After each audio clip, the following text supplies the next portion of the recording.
Hey guys, Mr. Tweet here. So one of the questions that you could see on like the AP test multiple choice portion is you could be asked to like calculate an unemployment rate given some data. And it's very likely that the College Board will actually give you more pieces of data than you need. So for instance, if we're calculating an unemployment rate, we don't need population. It's not a factor. If we're calculating like the workforce participation rate, then we would maybe use that. Or for instance, here we've got full-time workers, part-time workers broken down into two different categories.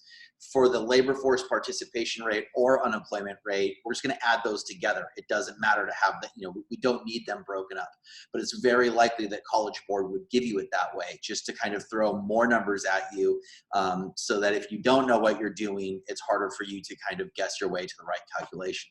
So let's look at unemployment rate, labor force participation rate.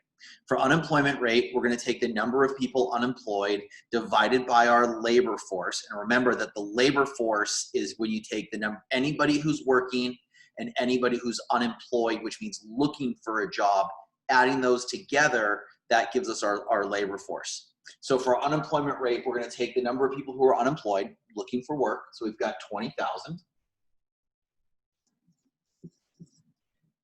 And we're going to divide by our labor force, which is going to be the number of people looking for work plus, added to anybody who has a job.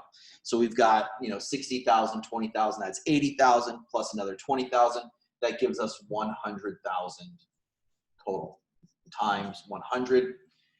Basically, we have 20 over 100, which is 1/5. 1/5 times 100 is 20. So our answer here, expressed as a percentage, our unemployment rate is 20% for those numbers that we have up there. Again, remember that our formula, the number unemployed divided by our labor force times 100, and it gives us our result in a percentage format. For our labor force participation rate, we're going to take the size of the labor force. So again, that was our denominator before. That's going to become our numerator in the labor force participation rate. Or we can just add these three up: full-time workers, part-time workers, unemployed. We add those up, we get 100,000. We divide by our working age population, the number of potential workers out there,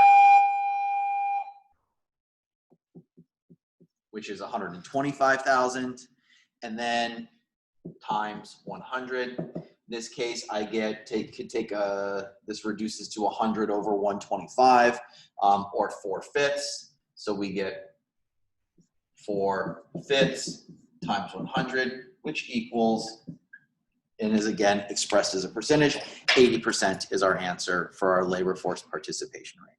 So that's how you calculate the unemployment rate, and that's how you calculate the labor force participation rate. I'll see you guys in the next video.